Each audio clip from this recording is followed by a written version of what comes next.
അനുഗ്രഹങ്ങൾ നമ്മുടെ ജീവിതത്തിൻ്റെ മേൽ, കുടുംബത്തിൻ്റെ മേലൊക്കെ ഒഴുകിയിറങ്ങുന്നതിൻ്റെ അടിസ്ഥാനമെന്ന് പറയുന്നത്, ഒരു കണക്റ്റിംഗ് ലിങ്ക് എന്ന് പറയുന്നത് ബന്ധങ്ങളെ ശരിയാക്കുക എന്നുള്ളതാണ്. ഈ ബന്ധം ശരിയാകുന്നിടത്ത് അനുഗ്രഹങ്ങൾ താനെ ഒഴുകും. പിന്നെ അതിനുവേണ്ടി നമ്മൾ മസിൽ പിടിക്കണ്ട, നമ്മൾ എക്സ്ട്രാ അധ്വാനിക്കേണ്ട കാര്യമൊന്നുമില്ല. നമ്മൾ എവിടെയൊക്കെയാണോ ബന്ധങ്ങൾ മുറിഞ്ഞു പോയത് അതിനെ ഒന്ന് മനസ്സിലാക്കിയിട്ട് ആ ബന്ധത്തെ ഒന്ന് തിരിച്ച് എവിടെയാണോ അത് കണക്ട് ചെയ്യേണ്ടത് ഒന്ന് കണക്ട് ചെയ്താൽ തീരാനുള്ളതേ ഉള്ളൂ. നമ്മുടെ ഭൗതിക ജീവിതത്തിൻ്റെയും ആത്മീയ ജീവിതത്തിൻ്റെയും ഒരു നമ്മൾ പറയല് 90% പ്രശ്നങ്ങൾ നമ്മൾ നേരിട്ടുകൊണ്ടിരിക്കുന്നത്. അതുകൊണ്ടാണ് കർത്താവ് സകല കൽപ്പനകളും 2 കൽപ്പനകളിൽ സംഗ്രഹിച്ചു, ഇല്ലേ? പഴയ നിയമത്തിൽ മോശയിലൂടെ ദൈവം നൽകിയ 10 കൽപ്പനകളെ കർത്താവ് പുതിയ നിയമത്തിലേക്ക് വന്നപ്പോൾ അസാധുവാക്കിയില്ല, അതിനെ പൂർത്തീകരിച്ചു. എന്നിട്ട് കർത്താവ് പറഞ്ഞു, എന്നാ പറഞ്ഞേ? ദൈവത്തെ സ്നേഹിക്കുക, സഹോദരങ്ങളെ സ്നേഹിക്കുക. ഇതാണ് സുപ്രധാനമായ കൽപ്പന. ദൈവം പറഞ്ഞു, ദൈവത്തെ സ്നേഹിക്കുക, പൂർണ്ണാത്മാവോടും പൂർണ്ണ ശക്തിയോടും പൂർണ്ണ മനസ്സോടും കൂടെ ദൈവത്തെ സ്നേഹിക്കുക, അതുപോലെ തന്നെ നിന്റെ സഹോദരനെയും സ്നേഹിക്കുക. ഇതാണ് പരമപ്രധാനമായ കൽപ്പന. നിങ്ങൾ ശ്രദ്ധിക്കണം, പരമപ്രധാനമായ കൽപ്പനകൾ ഇതാണെങ്കിൽ, കൽപ്പനകൾ അനുസരിച്ചാൽ അനുഗ്രഹമുണ്ടെങ്കിൽ, ഈ കൽപ്പനകളുടെ പൂർത്തീകരണം നമ്മളിൽ സംഭവിക്കുമ്പോൾ അനുഗ്രഹങ്ങൾ നമ്മൾ പറയില്ലേ, വണ്ടി പിടിച്ച് നമ്മുടെ പുറകെ വന്നോളും. നമ്മൾ പുറകെ നടക്കേണ്ട കാര്യമില്ല. അതുകൊണ്ട് ഈ 2 മേഖല വളരെ പ്രധാനപ്പെട്ടതാണ്. ഒന്ന്, ദൈവത്തോടുള്ള ബന്ധം പുനഃസ്ഥാപിക്കേണ്ട ഇടങ്ങളിലൊക്കെ പുനഃസ്ഥാപിക്കപ്പെടണം. സഹോദരങ്ങളോടുള്ള ബന്ധം എവിടെയെങ്കിലും മുറിഞ്ഞിട്ടുണ്ടെങ്കിൽ പുനഃസ്ഥാപിക്കപ്പെടേണ്ട സകല ബന്ധങ്ങളും പുനഃസ്ഥാപിക്കപ്പെടുന്നിടത്ത് അനുഗ്രഹങ്ങൾക്ക് വേണ്ടി നമ്മൾ യാചിക്കേണ്ട, അനുഗ്രഹങ്ങൾ നമ്മുടെ അവകാശമായതുകൊണ്ട് അത് നമ്മുടെ ജീവിതത്തിൻ്റെ ഭാഗമായിക്കൊള്ളും. സർവ്വത്ത് പറഞ്ഞേ ഹല്ലേലൂയ, ഹല്ലേലൂയ, ഹല്ലേലൂയ. അപ്പോൾ എല്ലാ അനുഗ്രഹങ്ങളുടെ അടിസ്ഥാനം ആരെങ്കിലും ചോദിച്ചാൽ ഒറ്റ വാക്കി പറയാം, ഇറ്റ്സ് എ റിലേഷൻഷിപ്പ്, ബന്ധമാണ്. അനുഗ്രഹങ്ങളുടെ അടിസ്ഥാനം എന്ന് പറഞ്ഞാൽ ബന്ധമാണ്. എനിക്ക് ദൈവത്തോട് ബന്ധമുണ്ടോ? എന്നിലേക്ക് ദൈവാനുഗ്രഹം ഒഴുകും. സഹോദരങ്ങളോട് ബന്ധമുണ്ടോ? കർത്താവ് പറഞ്ഞു യോഹന്നാന്റെ ലേഖനത്തിൽ, 1-ാമത്തെ ലേഖനത്തിൽ 4-5 അധ്യായങ്ങളിലൊക്കെ വളരെ കൃത്യമായിട്ട് യോഹന്നാൻ ശ്ലീഹായുടെ കർത്താവ് പറഞ്ഞത്, കാണപ്പെടുന്ന സഹോദരനെ സ്നേഹിക്കാത്തവന് കാണപ്പെടാത്ത ദൈവത്തെ സ്നേഹിക്കുക സാധ്യമല്ല.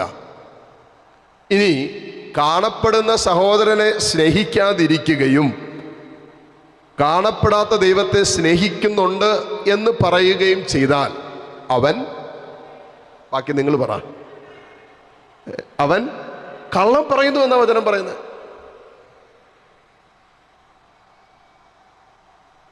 വചനത്തിൽ ഉപയോഗിച്ചിരിക്കുന്ന വാക്കതാണ്.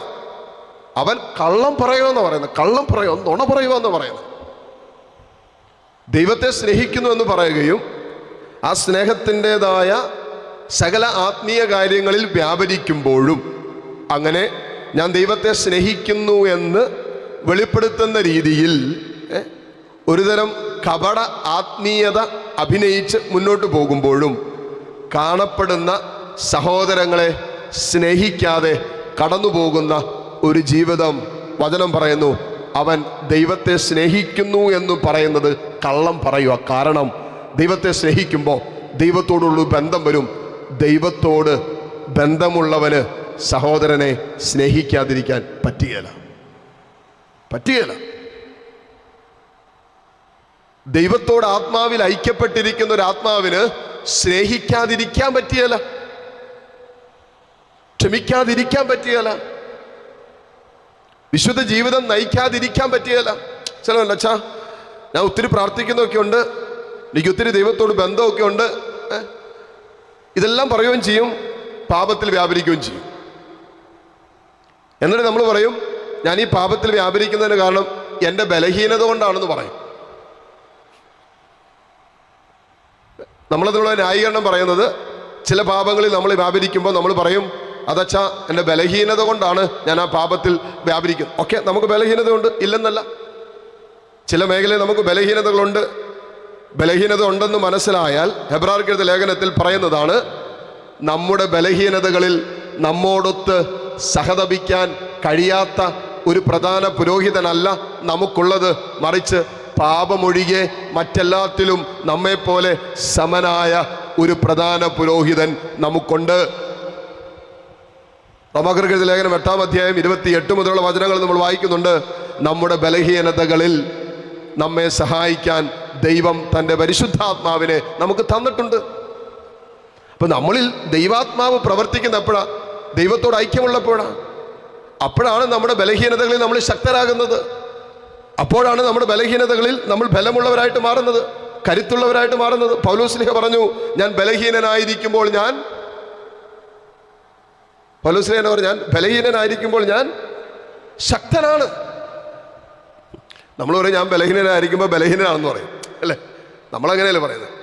നമ്മൾ പറയും, അച്ഛാ ഞാൻ ബലഹീനനാണ്, വീണ്ടും ബലഹീനനാണ്, പറ്റണില്ല, പിടിച്ചു നിൽക്കാൻ പറ്റണില്ല. നമ്മളങ്ങനെ താന്നേ പോകുള്ളൂ, അല്ലേ, നമ്മുടെ ബലഹീനതകളിൽ. പക്ഷെ പൗലോസ്ലീഹ പറഞ്ഞത്, ഞാൻ ബലഹീനനായിരിക്കുമ്പോൾ ഞാൻ ശക്തനാണ്. അല്ലെടുത്ത് പറഞ്ഞേ ഹല്ലേലൂയാ. സ്വരം എടുത്ത് പറഞ്ഞേ ഹല്ലേലൂയാ, ഹല്ലേലൂയാ, ഹല്ലേലൂയാ. ഈ ബലഹീനതകളിൽ ദൈവത്തിൻ്റെ ശക്തി ഒരുവനിൽ പ്രകടമാകുന്നത്, ആ ബലഹീനതയുള്ള ഒരു ദൈവ പൈതൽ ദൈവത്തോട് ഐക്യപ്പെട്ടിരിക്കുന്നത് കൊണ്ടാ.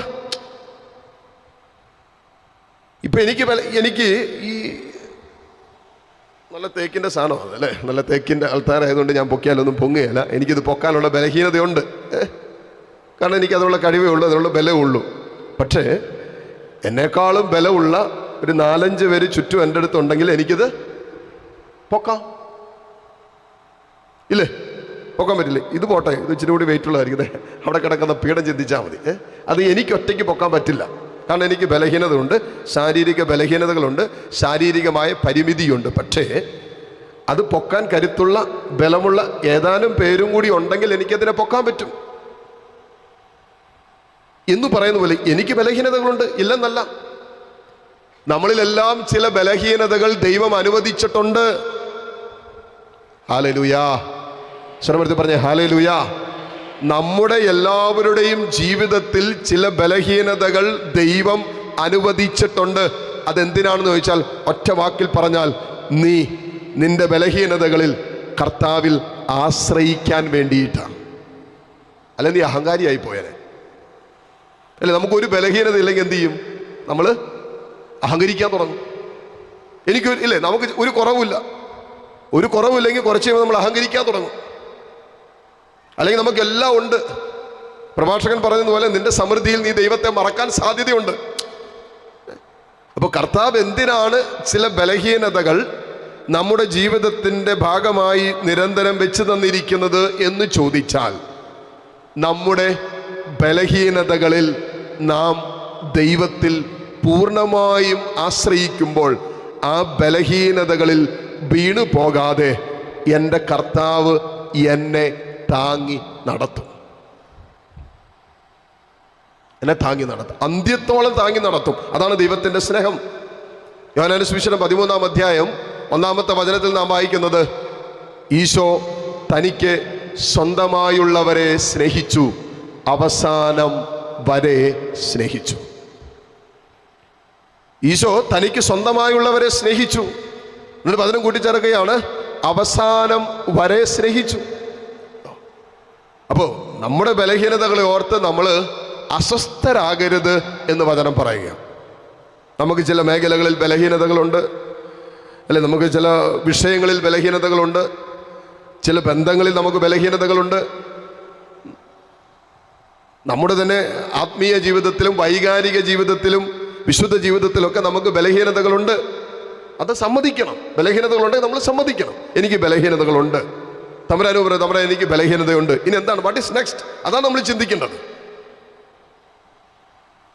അല്ലെ? നമ്മുടെ ചില വൈകാരികത, നമുക്ക് ബലഹീനതകളുണ്ട്. നമുക്ക് പെട്ടെന്ന് കരച്ചിൽ വരും, നമുക്ക് പെട്ടെന്ന് സങ്കടം വരും, നമ്മൾ പെട്ടെന്ന് നിരാശപ്പെടും, പെട്ടെന്ന് ആകുലപ്പെടും, പെട്ടെന്ന് പാപത്തിലേക്ക് വീഴാനുള്ളൊരു ടെൻഡൻസി ഉണ്ട്.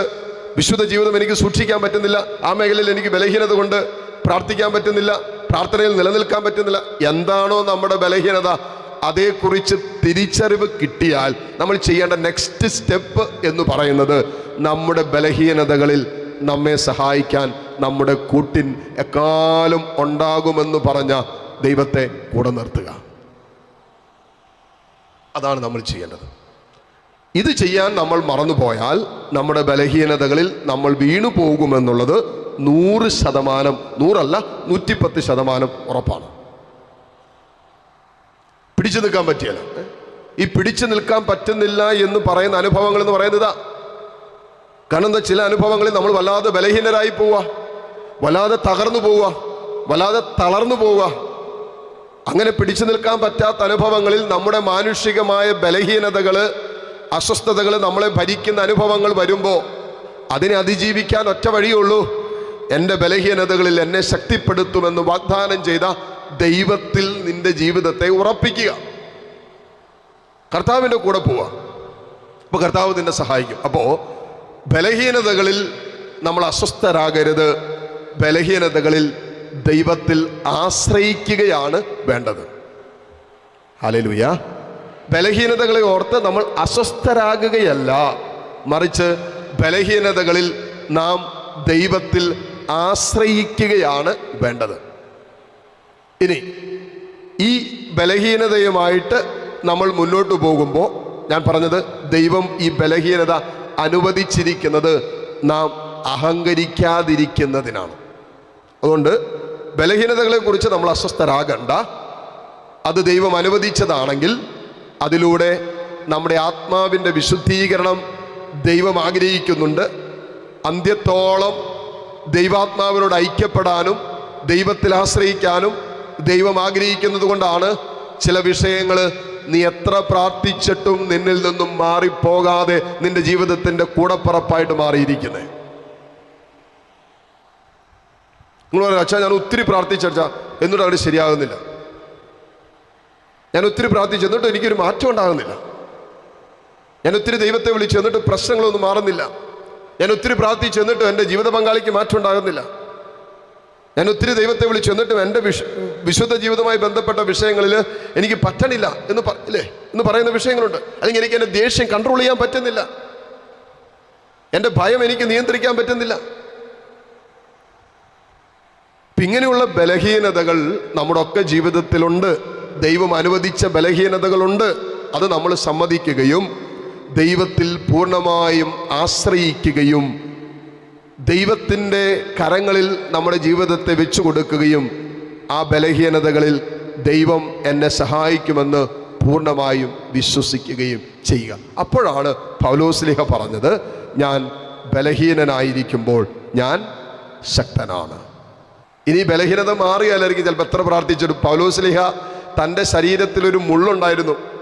പൗലോസ്ലീഹ എത്ര വട്ടം പ്രാർത്ഥിച്ചെന്നാ പറഞ്ഞേ? 3 വട്ടം പ്രാർത്ഥിച്ചെന്ന് പറഞ്ഞേ. 3 വട്ടം. എത്ര വട്ടം പ്രാർത്ഥിച്ച് കാണും പൗലോസ്ലീഹ അല്ലേ? നമ്മളൊക്കെ ചിലതൊക്കെ എത്ര വട്ടം പ്രാർത്ഥിച്ചല്ലേ? ഇപ്പോൾ 3 എന്നൊരു എണ്ണം കൊടുത്തതേ ഉള്ളൂ. പൗലോസ്ലീഹ കുറേ പ്രാർത്ഥിച്ച് കാണും. എന്നിട്ട് ഈ മുള്ളു പോയില്ല. ഇപ്പൊ കർത്താവിനോട്, കർത്താവേ എൻ്റെ ഈ ക്ഷിപ്രകോപം, എൻ്റെ ഈ പൊട്ടിത്തെറിക്കുന്ന സ്വഭാവം, എൻ്റെ പിടിവാശി സ്വഭാവം, എൻ്റെ ദേഷ്യ സ്വഭാവം, ഇതൊന്നും മാറുന്നില്ല. എത്ര നാളെ ഞാൻ പ്രാർത്ഥിക്കും, എനിക്ക് തന്നെ ഇഷ്ടമില്ലാത്ത ചില സ്വഭാവ രീതികൾ എൻ്റെ ജീവിതത്തിലുണ്ട്, ദൈവം ഇതൊന്നും മാറുന്നില്ലല്ലോ എന്നൊക്കെ പറഞ്ഞ് കുറേ തമ്പുരാൻ്റെ മുമ്പ് നിലവിളിച്ചു. പ്രാർത്ഥിക്കാൻ തുടങ്ങിയിട്ട് നാളുകളായി, മാസങ്ങളായി. അതിനൊരു മാറ്റമില്ല. അതിന് മാറ്റമില്ലാതെ വരുമ്പോൾ നിങ്ങൾ മാറ്റമില്ലാത്തതിനെക്കുറിച്ച് വിഷമിക്കരുത്, മറിച്ച് മാറ്റമില്ലാതെ കടന്നു പോകുന്ന അനുഭവങ്ങളിലും ദൈവത്തിൻ്റെ കൃപ നിന്നെ പൊതിഞ്ഞു പിടിച്ചോളും. വീണുപോകാതെ ദൈവത്തിൻ്റെ കൃപ നിന്നെ പൊതിഞ്ഞു പിടിച്ചോളും. അപ്പോൾ പൗലോസ്ലീഹയുടെ കർത്താവ് പറഞ്ഞു, നിന്റെ മുള്ള അവിടെ ഇരുന്നോട്ടെ, അത് ഞാൻ തന്ന മുള്ള, അതവിടെ ഇരുന്നോട്ടെ. നിനക്കെൻ്റെ ഉറക്കെ പറഞ്ഞ, നിനക്കെൻ്റെ, പുറകിലിരിക്കുന്ന എല്ലാവരും ഒരുമിച്ച് പറഞ്ഞ, നിനക്കെൻ്റെ കൃപ മതി. കണ്ടോ, നിനക്കെൻ്റെ കൃപ മതി എന്ന് പറഞ്ഞു. അപ്പോൾ പൗലോസ്ലീഹ പെട്ടെന്ന് ബലം പ്രാപിച്ചു. പറഞ്ഞു, ഞാൻ ബലഹീനനായിരിക്കുമ്പോൾ ഞാൻ ശക്തനാണ്. കാരണം ഇപ്പം ഞാനല്ല, എന്നിലുള്ള ദൈവകൃപയാണ് പ്രവർത്തിക്കുന്നത്. അപ്പോൾ ദൈവത്തിൻ്റെ കൃപ പ്രവർത്തിക്കുമ്പോൾ എനിക്ക് എളിമപ്പെടുന്നതിന് ഒരു കുഴപ്പമില്ല, ക്ഷമിക്കുന്നതിന് ഒരു കുഴപ്പമില്ല, വിശുദ്ധ ജീവിതം നയിക്കാൻ എളുപ്പമായി. കാരണം കൃപ എന്നിൽ പ്രവർത്തിച്ചുകൊണ്ടിരിക്കുക. ദൈവത്തിൻ്റെ കൃപ എന്നിലൂടെ പ്രവർത്തിച്ചു കൊണ്ടിരിക്കുന്നത് കൊണ്ട് എനിക്ക് വിശുദ്ധ ജീവിതം നയിക്കാൻ എളുപ്പമാണ്. നേരത്തെ ഞാൻ കടന്ന് മല്ലടിച്ചുകൊണ്ടിരിക്കുമായിരുന്നു, എൻ്റെ ബലഹീനതകൾ കടന്ന് ഞാൻ ബലം പ്രയോഗിച്ചുകൊണ്ടിരിക്കുമായിരുന്നു, യുദ്ധം ചെയ്യുമായിരുന്നു, എന്നിട്ട് പിടിച്ചു നിൽക്കാൻ പറ്റുന്നില്ല. ഇപ്പം അങ്ങനെയല്ല. ഞാൻ എൻ്റെ ജീവിതം കർത്താവിൽ കൊടുത്ത്, ദൈവത്തിൽ ആശ്രയിച്ച്, ദൈവത്തിൽ സമർപ്പിച്ച്, ഈ ബലഹീനതകളെക്കുറിച്ച് ഞാൻ തിരിച്ചറിഞ്ഞ് എൻ്റെ ദൈവത്തിൻ്റെ കരുണ കൊണ്ട്, കൃപ കൊണ്ടും ഈ ബലഹീനതകളിൽ എനിക്ക് മുന്നോട്ട് പോകാൻ പറ്റുള്ളൂ എന്ന് ഞാൻ ആത്മാവിൽ എളിമപ്പെട്ട് അത് സമ്മതിച്ചപ്പോൾ ദൈവത്തിൻ്റെ കൃപയുണ്ടല്ലോ എന്നിങ്ങനെ പൊതിഞ്ഞു പിടിച്ചേക്കുക. ആ കൃപയിൽ ഞാൻ സുരക്ഷിതനാണ്. വീണു പോകാതെ ദൈവത്തിൻ്റെ കൃപ നമ്മെ നടത്തും. അപ്പോൾ നമ്മൾ എന്തിനു വേണ്ടിയാണ് പ്രാർത്ഥിക്കേണ്ടേ? ദൈവമേ, നിന്റെ ഈ ദിവസങ്ങളൊക്കെ നമ്മൾ ഈ കൃപ നിറയാൻ വേണ്ടിയാണ് പ്രാർത്ഥിച്ചുകൊണ്ടിരിക്കുന്നത്. കൃപ നിറഞ്ഞാൽ പ്രശ്നമെല്ലാം മാറും. കൃപ നിറഞ്ഞാലുണ്ടല്ലോ, ചിലപ്പോൾ ജീവിത പങ്കാളിയുടെ സ്വഭാവം നിങ്ങളിങ്ങനെ പ്രാർത്ഥിച്ചിട്ട് ഒരു മാറ്റവും ഇല്ല. അപ്പോൾ നീ അവസാനം ദൈവമേ കൃപയ്ക്ക് വേണ്ടി പ്രാർത്ഥിക്കാൻ തുടങ്ങി. ജീവിത പങ്കാളിയുടെ മാറ്റം ആഗ്രഹിച്ച് പ്രാർത്ഥിച്ചുകൊണ്ടിരുന്ന ആൾ അത് മാറ്റിയിട്ട് ഇപ്പോൾ പ്രാർത്ഥന മാറ്റി കൃപയ്ക്ക് വേണ്ടി പ്രാർത്ഥിക്കാൻ തുടങ്ങി. എന്നിൽ ദൈവകൃപ നിറയാൻ വേണ്ടി പ്രാർത്ഥിക്കാൻ തുടങ്ങി. അങ്ങനെ പ്രാർത്ഥിച്ച് കുറച്ച് കഴിഞ്ഞപ്പോൾ സംഭവിച്ചെന്നാണെന്നറിയോ? ജീവിത പങ്കാളിക്ക് ഒരു മാറ്റം ഉണ്ടായില്ല. മാറ്റം ഉണ്ടായെന്നല്ലേ നിങ്ങൾ വിചാരിച്ചേ? ജീവിത പങ്കാളിക്ക് ഒരു മാറ്റം ഉണ്ടായില്ലെന്ന് വിചാരിക്കുക. പക്ഷേ എന്നിൽ ദൈവത്തിൻ്റെ കൃപ നിറഞ്ഞപ്പോൾ ഈ സ്വഭാവ ദൂഷ്യമുള്ള, ഈ കുറവുള്ള, ഈ പോരായ്മയുള്ള, ഈ ബലഹീനതയുള്ള, ഈ പറഞ്ഞാൽ അനുസരിക്കാതെ ദേഷ്യപ്പെടുന്ന, സംശയരോഗിയായ ജീവിത പങ്കാളിയെ സ്വീകരിക്കാൻ, ദൈവകരങ്ങളിൽ നിന്നും സ്വീകരിക്കാനുള്ള ഒരു കൃപ എന്നിൽ നിറഞ്ഞു. ഹല്ലേലൂയ.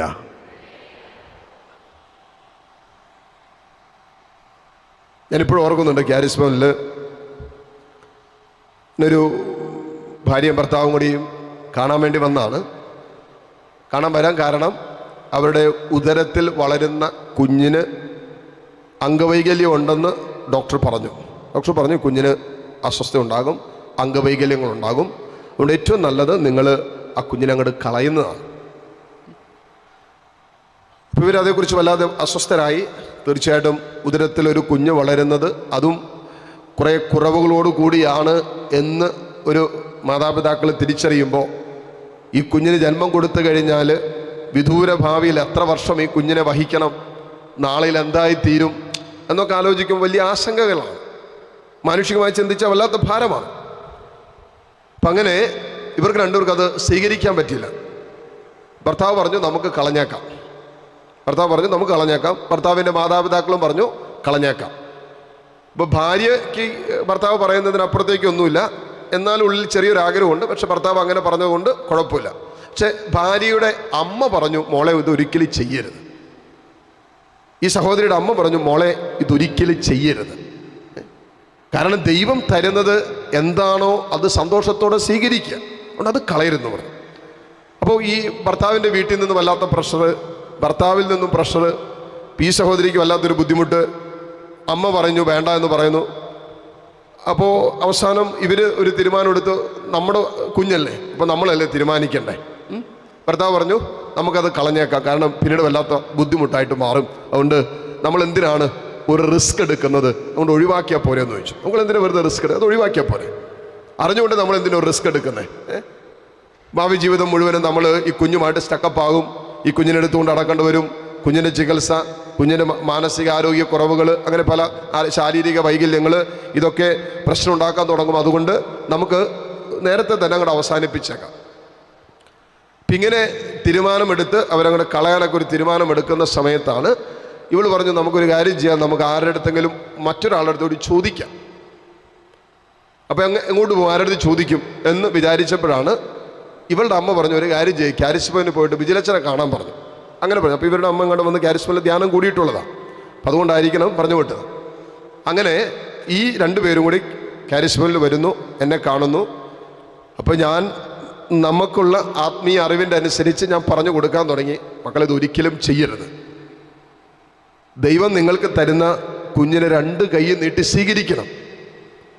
നിങ്ങൾ ഇപ്പം ഏതാനും ആഴ്ചകളുടെ വളർച്ചയെത്തിയ ഈ കുഞ്ഞിനെ ഉദരത്തിൽ വെച്ച് ഇല്ലായ്മ ചെയ്യുമ്പോൾ നിങ്ങൾ ഒരു കൊലപാതകമാണ് ചെയ്യുന്നത്. അതിൽ കുറവൊന്നുമല്ല, കൊലപാതകം തന്നെയാണ് ചെയ്യുന്നത്. കാരണം എന്താ? ആ കുഞ്ഞിനിപ്പോൾ ജീവനുണ്ട്. ആ കുഞ്ഞ് അമ്മയുടെ ഉദരത്തിൽ നിന്ന് പുറത്ത് വന്നിട്ടില്ലെന്നേ ഉള്ളൂ. കുഞ്ഞ് ഉദരത്തിലായിരിക്കുമ്പോൾ കുഞ്ഞിന് ജീവനുണ്ടല്ലോ. കുഞ്ഞ് പുറത്ത് വന്നു കഴിയുമ്പോൾ, കൊന്നു കഴിയുമ്പോൾ നമ്മൾ കൊലപാതകം എന്ന് പറയും. കുഞ്ഞ് ഉദരത്തിൽ വെച്ച് കൊല്ലുമ്പോൾ അതിനെന്തുകൊണ്ട് കൊലപാതകം എന്ന് പറയുന്നില്ല? ഞാൻ പറഞ്ഞു, 2 ജീവനാണ്. ഒന്ന് ഉദരത്തിലായിരിക്കുന്നു. ഒന്നിന് പ്രതികരിക്കാൻ പറ്റില്ല, മറ്റൊന്നിന് പ്രതികരിക്കാൻ പറ്റും, അല്ലേ? പിള്ളേരൊക്കെ നമ്മൾ തല്ലിയ പിള്ളേർ തിരിച്ചു തല്ലും ഇപ്പോൾ, അല്ലേ? ചെറിയ പിള്ളേരൊക്കെ ഇപ്പം നിങ്ങൾ 2-3 വയസ്സായ പിള്ളേർ വരെ തിരിച്ചു തല്ലാൻ തുടങ്ങും. പക്ഷേ ഉദരത്തിലായിരിക്കുന്ന കുഞ്ഞ് നിസ്സഹായയാണ്, അല്ലെങ്കിൽ പ്രതികരിക്കാൻ ശേഷിയില്ലാത്ത. അപ്പോൾ പ്രതികരിക്കാൻ ശേഷിയില്ലാത്ത ഒരു കുഞ്ഞാണെന്ന് കരുതി അത് ജീവനുള്ള കുഞ്ഞല്ലേ, അതിനെ കൊല്ലാൻ പറ്റുമോ? 1, 2 ദൈവത്തിൻ്റെ സമ്മാനമല്ലേ? ദൈവത്തിൻ്റെ സമ്മാനത്തിൻ്റെ വലിപ്പമല്ലല്ലോ നോക്കുന്നേ, തന്നവൻ്റെ വലിപ്പമല്ലേ നമ്മളൊരു സമ്മാനത്തിൽ നോക്കുന്നേ. നമ്മൾ ഒരിക്കലും തന്നതിൻ്റെ വലിപ്പമല്ല നോക്കുന്നത്, തന്നവൻ്റെ വലിപ്പമാണ് നമ്മളെപ്പോഴും നോക്കുന്നത്, അല്ലേ? ചില കുടുംബങ്ങളിലൊക്കെ ചെല്ലുമ്പോൾ ചില മാതാപിതാക്കള് ഇങ്ങനെ പ്രായമായവർ കൊണ്ടുവന്ന് കാണിച്ചിരും, ഇത് കണ്ട അച്ഛാ, ഇതന്നെ, ഇത് ഞങ്ങളുടെ 50ാമത്തെ വിവാഹ വാർഷികത്തിന് രൂപതയിലെ മെത്രാൻ തന്ന കൊന്തയാ. ഇങ്ങനെ വലിച്ചാൽ പൊട്ടിപ്പോവും, ഇതിങ്ങനെ കാണിച്ചാൽ പൊട്ടിപ്പോകുന്നൊരു കൊന്തയാ. അതിനേക്കാളും വിലപിടിപ്പുള്ള കൊന്ത ചിലപ്പോൾ വികാരിച്ച് കൊടുത്തിട്ടുണ്ടാവും. പക്ഷേ ഇത് മെത്രാൻ കൊടുത്തെന്ന് പറഞ്ഞുകൊണ്ട് ഈ പ്രായമായ അമ്മിച്ച് സൂക്ഷിച്ചു വെച്ചേക്കുക. അപ്പോൾ ഒരു സമ്മാനത്തിൻ്റെ വില എന്ന് പറയുന്നത് അത് കൊടുത്തവൻ്റെ വിലയാണ്, അല്ലാതെ ആ സമ്മാനത്തിൻ്റെ വലിപ്പമല്ല. അങ്ങനെയെങ്കിൽ ഒരു കുഞ്ഞിനെ ഉദരത്തിൽ തരുമ്പോൾ കുഞ്ഞിൻ്റെ ഷെയ്പ്പോ, കുഞ്ഞിൻ്റെ വളർച്ചയോ, കുഞ്ഞിൻ്റെ ശാരീരികവും മാനസികവുമായ ആരോഗ്യമോ ഇതൊന്നും നമ്മൾ ഗൗനിക്കേണ്ടതില്ല. തന്നത് ദൈവമാണെങ്കിൽ സന്തോഷത്തോടെ സ്വീകരിക്കണം. ഉദരം ഒരിക്കലും കൊലക്കളമാക്കരുത്. കാരണം വീണ്ടും ആ ഉദരത്തിൽ തലമുറകൾ ജനിക്കുമ്പോൾ ഒരു കൊലക്കളത്തിലേക്ക് ജനിച്ചു വീഴുന്ന കുഞ്ഞുങ്ങൾക്ക് സ്വഭാവത്തിൽ വൈകല്യങ്ങൾ ഉണ്ടാകുമെന്നുള്ളത് 100% ഉറപ്പാണ്. അതുമാത്രമല്ല, രണ്ടാമത് സൈക്കോളജിക്കലി പ്രൂവ് ചെയ്തിരിക്കുന്ന വിഷയമാണ്, വേണ്ട സ്പിരിച്വലി പ്രൂവ് ചെയ്തിരിക്കുന്ന വിഷയമാണ്. എന്താണ്? ഈ അബോർഷൻ ചെയ്യുന്ന മാതാപിതാക്കൾക്ക് വരും കാലങ്ങളിൽ മാനസിക അസ്വസ്ഥതയും ഒരു ഭയത്തിൻ്റെ ഒരു വിഭ്രാന്തിയും വരാൻ സാധ്യതയുണ്ട്. കുറ്റബോധം വേട്ടയാടുന്ന അനുഭവം ഉണ്ടാവും. അപ്പം ഞാനിങ്ങനെ അതിൻ്റെ വൈകാരികമായതും അതിൻ്റെ സൈക്കോളജിക്കലും സ്പിരിച്വലുമായിട്ടുള്ള വിഷയങ്ങളൊക്കെ ഞാൻ ഈ പറഞ്ഞ യങ് കപ്പിൾസിൻ്റെ അടുത്ത് ഞാൻ പറഞ്ഞു. അതുകൊണ്ട് ദൈവം തരുന്നതിനെ സ്വീകരിക്കണം. ഞാൻ പറഞ്ഞു, ഇനിയിപ്പോൾ കുഞ്ഞ് ജനിച്ചു കഴിഞ്ഞിട്ട് ഏതാനും മാസങ്ങൾ കഴിഞ്ഞിട്ടാണ് കുഞ്ഞിനൊരു അസുഖം വന്ന് ശരീരത്തിനൊരു വൈകല്യം ഉണ്ടാകണമെങ്കിൽ നിങ്ങൾ എന്നാ ചെയ്യും? കളയോ? ചികിത്സിക്കില്ലേ? എത്ര രൂപ കൊടുത്തും ചികിത്സിക്കില്ലേ? ചെയ്യുമല്ലോ, അല്ലേ? ചെയ്യും. അങ്ങനെയെങ്കിൽ ദൈവം തന്ന ജീവൻ ഉദരത്തിലായിരിക്കുമ്പോഴേ ദൈവം തന്നതല്ലേ, അപ്പം അതിനെ പരിപാലിക്കേണ്ട ഒരു ഉത്തരവാദിത്വമുണ്ട്. അപ്പം ഇതെല്ലാം ഇത്രയും പറഞ്ഞു കൊടുത്തിട്ടും അവർക്ക് അതങ്ങോട്ട് സ്വീകരിക്കാൻ ഭയങ്കര ബുദ്ധിമുട്ട്. അപ്പം അവർക്ക് അപ്പോൾ അവരുടെ ന്യായീകരണങ്ങളുണ്ട്. എന്നാലും വെച്ചാൽ ഇത് ജനിക്കുമ്പോൾ കുറേ അസ്വസ്ഥതകൾ ഉണ്ടാകുന്ന ഡോക്ടർ പറഞ്ഞത്, ചിലപ്പോൾ ശാരീരിക വൈകല്യങ്ങൾ വരെ ഉണ്ടാകും, ചിലപ്പോൾ ബുദ്ധിക്കുറവൊക്കെ ഉണ്ടാകും എന്നൊക്കെ പറഞ്ഞത്. ഇതൊരു ബാധ്യതയായിട്ട് മാറുകയല്ല വെച്ചാൽ എന്നൊക്കെ ഭർത്താവ് ഇങ്ങനെ പറഞ്ഞുകൊണ്ടിരിക്കുക. ഭാര്യയൊന്നും മിണ്ടുന്നില്ല, ഭർത്താവ് പറഞ്ഞുകൊണ്ടിരിക്കുക. അപ്പം ഞാൻ പറഞ്ഞൊരു കാര്യം ചെയ്യേ, നമ്മൾ പ്രാർത്ഥിച്ച് ഒരു തീരുമാനമെടുക്കാം. അതുകൊണ്ട് അടുത്ത ആഴ്ച ഇവിടെ ഒരു ധ്യാനമുണ്ട്. നിങ്ങൾ വന്ന് 2 പേരും കൂടി ഒരുമിച്ചൊരു ധ്യാനം കൂടി ഒരു തീരുമാനമെടുക്കും. ഒരാഴ്ച സമയമല്ലേ? അപ്പോൾ ഒരാഴ്ച സമയം, അടുത്ത ആഴ്ച, അതായത് 3-4 ദിവസത്തിനുള്ളിൽ ധ്യാനമുണ്ട്. അപ്പോൾ നിങ്ങൾ വന്ന് താമസിച്ച് ഒരു ധ്യാനം കൂടി എന്നിട്ടൊരു തീരുമാനമെടുക്കാം, പ്രാർത്ഥിച്ചൊരു തീരുമാനം. അപ്പോൾ അവർ സമ്മതിച്ചു. ഞാൻ പറഞ്ഞ ജീവിതത്തിൽ വലിയൊരു തീരുമാനമാണ്. അതുകൊണ്ട് നാളെ നിങ്ങൾക്കൊരു തലമുറ, ഒരു കുഞ്ഞിനെ ദൈവം തരോ ഇല്ലയോ നമുക്കറിയില്ല. അതുകൊണ്ട് നമുക്കതൊരു പ്രാർത്ഥിച്ചൊരു തീരുമാനമെടുക്കാം. 2 പേരും ധ്യാനത്തിന് വന്നു. ധ്യാന ദിവസങ്ങളിൽ ഞാനിവരെ കണ്ടുപോലുമില്ല, കാണാൻ സമയം കിട്ടില്ല, കാരണം വേറെ കുറേ പേരുണ്ടായിരുന്നുകൊണ്ട് ധ്യാന ദിവസങ്ങൾ അവരെ പേഴ്സണലായിട്ട് കാണാൻ പറ്റിയില്ല. ഒരു മറ്റേതോ അച്ഛന്മാരെ കണ്ടു, പ്രാർത്ഥനയൊക്കെ സ്വീകരിച്ചു. ധ്യാനം എല്ലാം കഴിഞ്ഞ് പുറത്തേക്ക് ഇറങ്ങിയപ്പോൾ ഇവർ രണ്ടുപേരും കൂടി എന്നെ കാണാൻ വന്നിട്ട് പറഞ്ഞ ഒറ്റ കാര്യമുള്ളൂ, അച്ഛാ ഞങ്ങളൊരു തീരുമാനമെടുത്തു, ദൈവം തരുന്ന കുഞ്ഞിന് എന്തു കുറവുണ്ടെങ്കിലും എന്ത് രോഗമുണ്ടെങ്കിലും എന്ത് വൈകല്യം ഉണ്ടെങ്കിലും സന്തോഷത്തോടെ കർത്താവിൻ്റെ കരങ്ങളിൽ നിന്നും സ്വീകരിക്കാൻ ഞങ്ങൾ തീരുമാനമെടുത്തിട്ടാണ് അച്ഛാ ഞങ്ങൾ ഈ ധ്യാന കേന്ദ്രം വിട്ടുപോകുന്നത്. ഹല്ലേലൂയ. 3 ദിവസം കൊണ്ട് അവരിൽ സംഭവിച്ചെന്നാണെന്നറിയാവോ? അവരിൽ ദൈവത്തിൻ്റെ കൃപ ഓപ്പറേറ്റ് ചെയ്യാൻ തുടങ്ങി.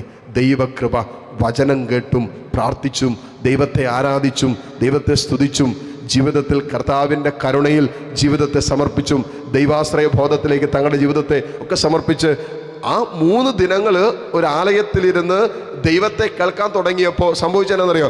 അവരിൽ ദൈവകൃപ ഓപ്പറേറ്റ് ചെയ്യാൻ തുടങ്ങി, ദൈവകൃപ പ്രവർത്തിക്കാൻ തുടങ്ങി.